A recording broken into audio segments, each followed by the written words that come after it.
Assalamualaikum warahmatullahi wabarakatuh.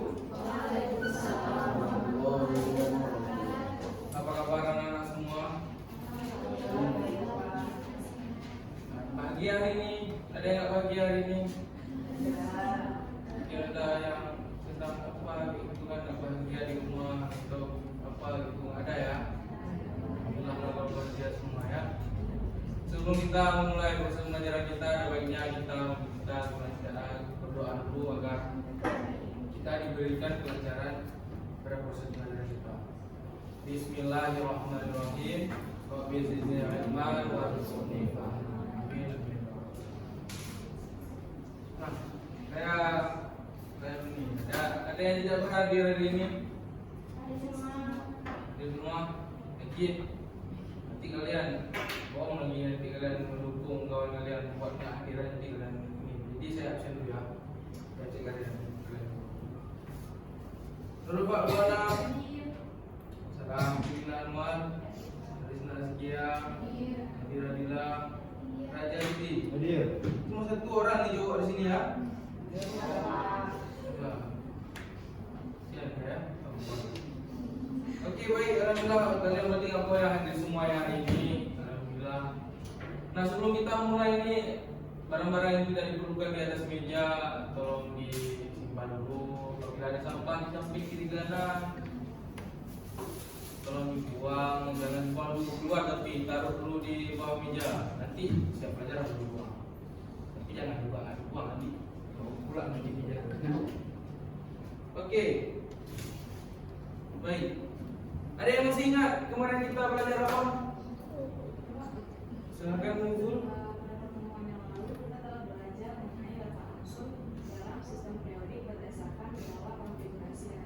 Oke baik, semoga yang lain ingat juga ya apa yang sudah dipelajari sebelumnya.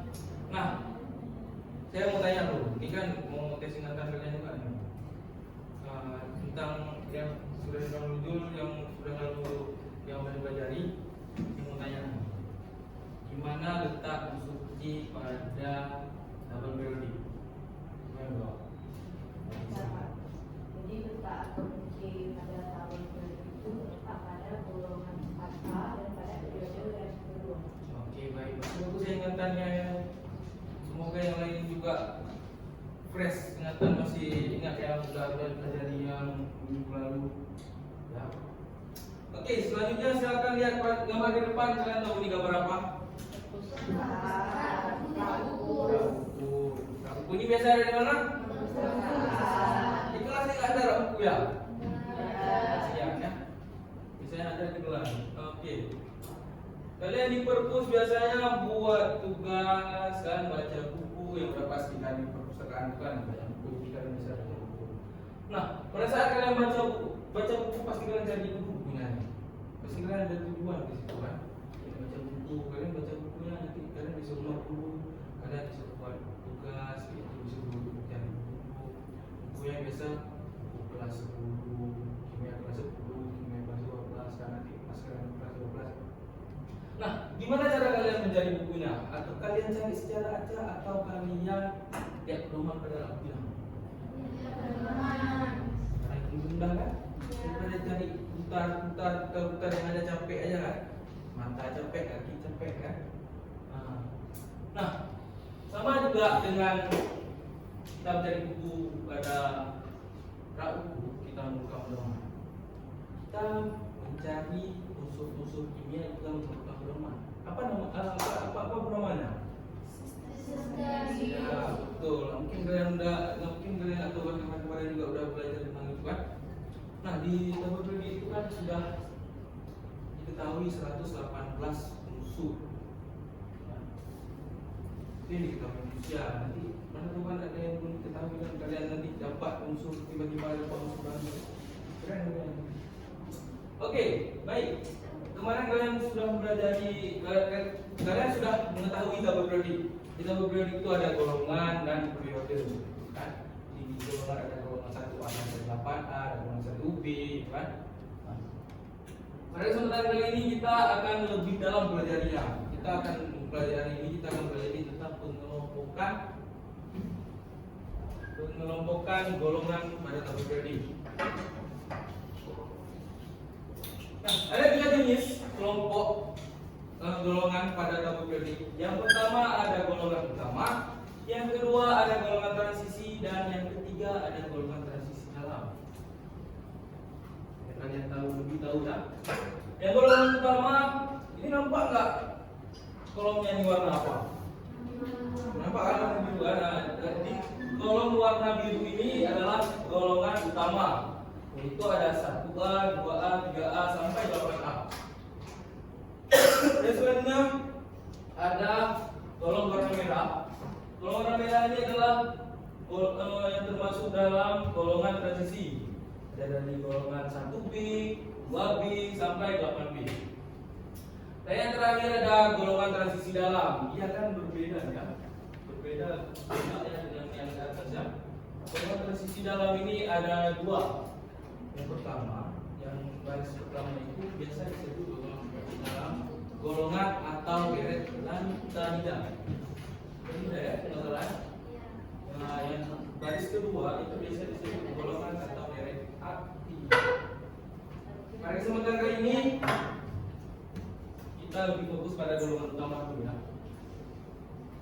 Nah, golongan utama seperti yang sudah saya kasih tahu tadi, ada golongan 1A sampai 8A.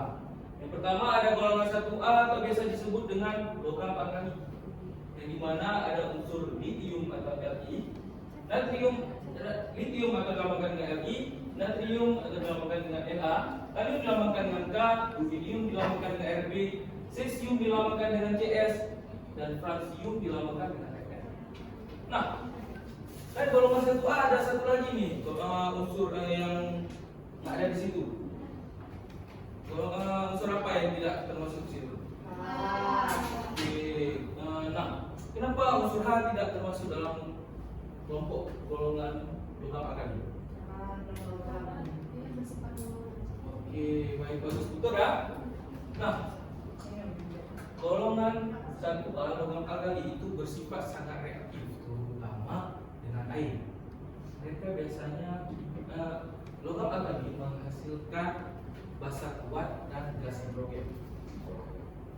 Unsur pada golongan 1A logam alkali, dia memiliki satu elektron valensi dan biasa membentuk ion +1.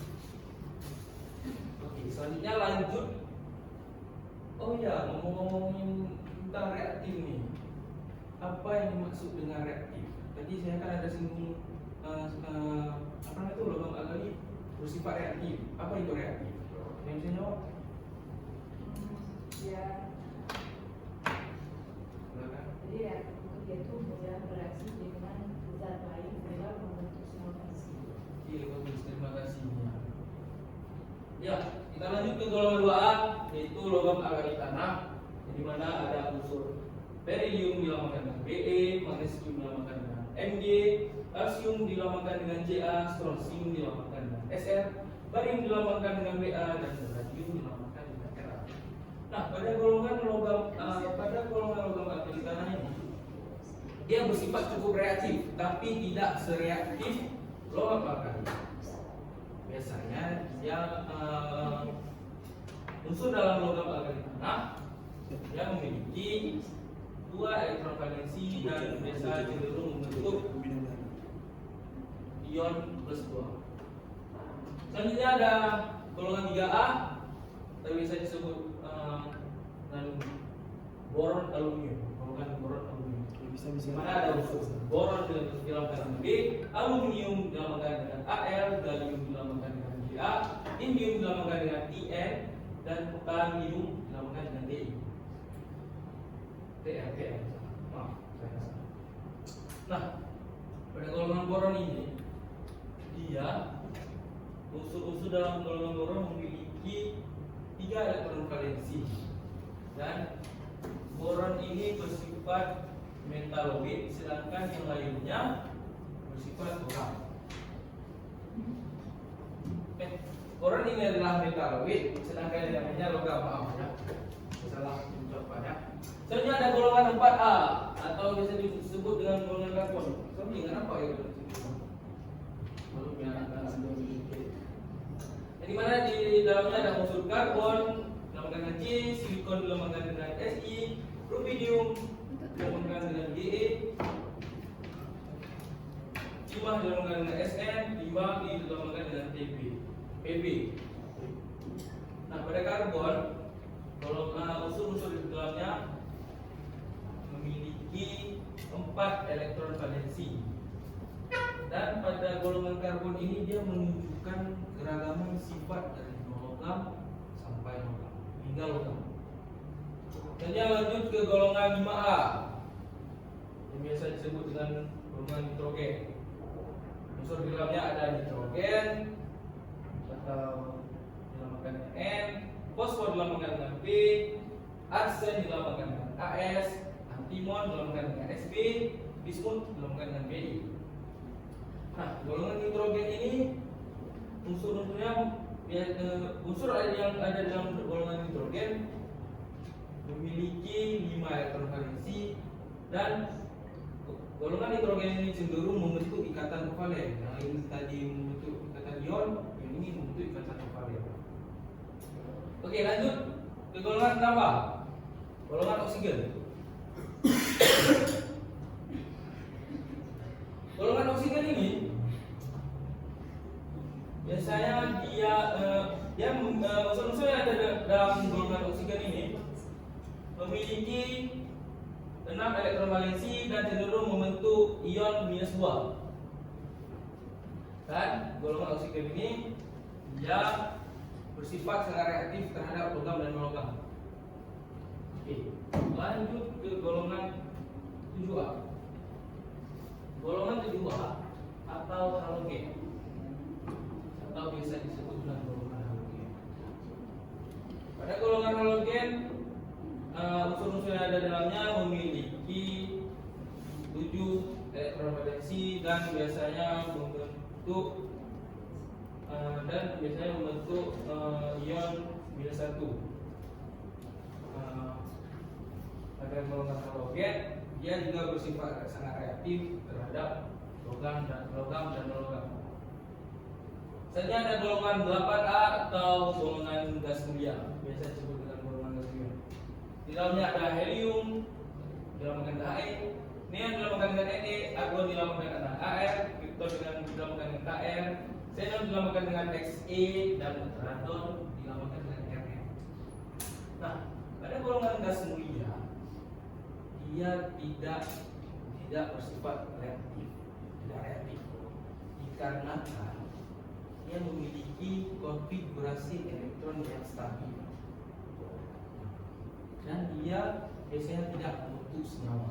Yang lain membentuk senyawa, ikatan kovalen, ikatan ion, dia tidak membentuk senyawa. Oke, baik. Karena sudah saya jelasin tentang golongan utamanya, saya membagi 3 kelompok tugas kelompok kerja. Sampai saya bagi di kelompok 1, di kelompok 2, dan di kelompok 3. Saya bagi ini dulu. Ini ada soal uji, silahkan didiskusikan dengan kawan kelompoknya. Saya berikan waktu 10 menit. Masa ada 10 menit, Pak. Kita aja, karena ini enggak suara-suara. Silahkan didiskusikan dan dipaparkan saat waktu sudah habis.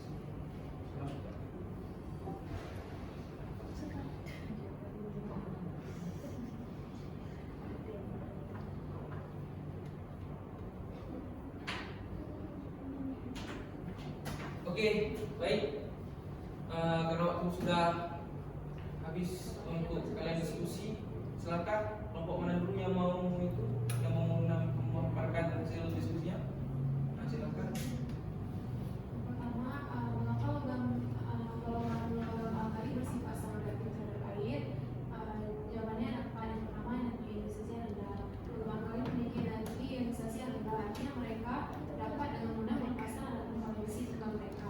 Yang kedua, pembentukan hidroksida dan hidrogen. Ketika alkali bereaksi dengan air, mereka melepaskan elektron valensi mereka untuk membentuk ion logam positif dan menghasilkan hidroksida, OH serta gas hidrogen H2. Yang ketiga, meningkatnya reaktivitas di golongan dari atas ke bawah dalam golongan alkali, reaktivitas terhadap air meningkat. Yang keempat, ada kecenderungan membentuk ikatan ion. Logam alkali cenderung membentuk ikatan ionik dengan mudah karena mereka dengan cepat melepaskan elektron untuk menjadi ion positif dan stabil. Kemudian yang kedua, sebutkan contoh logam alkali pada kehidupan sehari-hari. Yang pertama ada garam dapur, pupuk, dan soda kulit. Oke, terima kasih ya. Silakan kelompok lain, kelompok yang pertama udah, silakan kelompok lain yang memaparkan diskusinya siapa duluan. Yang mau, oke, silakan kelompok dulu.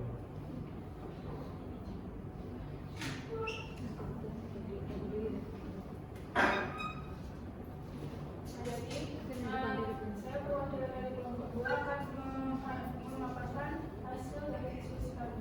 Jadi ada beberapa sifat dari karbon yang dapat dipakai untuk bahan skincare. Yang pertama yaitu untuk detoksifikasi. Misalnya arang atau karbon hitam digunakan dalam produk skincare karena kemampuannya menyerap kotoran hingga 200 kali beratnya. Ini membantu mengatasi pori-pori tersumbat dan jerawat. Nah, yang kedua ada retinol.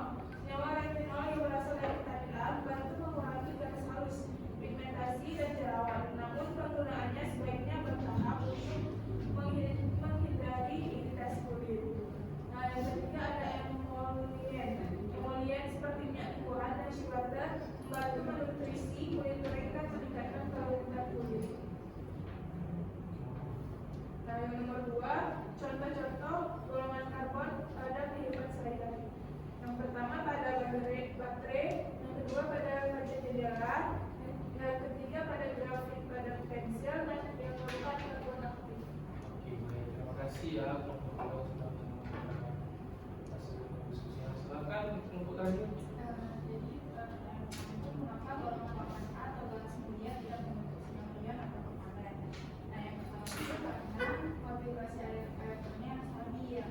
Nah, alasan kedua yaitu energi efisiensinya yang tinggi. Dan yang ketiga karena aktivitas elektron yang rendah. Nah, untuk soal nomor 2, berikan contoh golongan gas mulia pada kehidupan sehari-hari. Contohnya itu ada galon, lampu neon, lampu flash pada kamera, dan lampu sorot dan lampu. Oke, baik. Nah, kalian sudah mendengarkan diskusinya kan? Sudah memaparkan nanti mulai saya kasih. Oke, baik. Karena proses pembelajaran kita sudah selesai dan pemaparan saya juga sudah selesai. Tolong satu orang menyimpulkan apa yang sudah dipelajari hari ini. Silakan, Salvi. Kesimpulannya, dengan mengetahui golongan dari suatu unsur, kita dapat memprediksi sifat kimianya. Unsur-unsur dalam golongan yang sama memiliki jumlah elektron valensi yang sama, sehingga mereka cenderung memiliki sifat kimia yang serupa. Oke, baik. Terima kasih Salvi sudah memberikan kesimpulan yang sangat bagus. Semoga yang lain juga. Apakah kalian ada yang tidak dipahami tentang yang sudah saya paparkan pelajaran saya hari ini, yang saya paparkan ini? Sudah jadi semua kalian berarti pandai-pandai semua. Semoga kalian nggak lupa-lupa untuk kedepannya ya. Nah, oke. Selanjutnya sebelum saya tutup, saya akan memberikan tugas buat kalian. Nanti kalian berusaha pada pertemuan selanjutnya. Silakan dibuka buku paketnya pada halaman 15, dikerjakan soal esai dari nomor 1 sampai nomor 4 saja. Di situ kan ada 10 soal kalau nggak salah.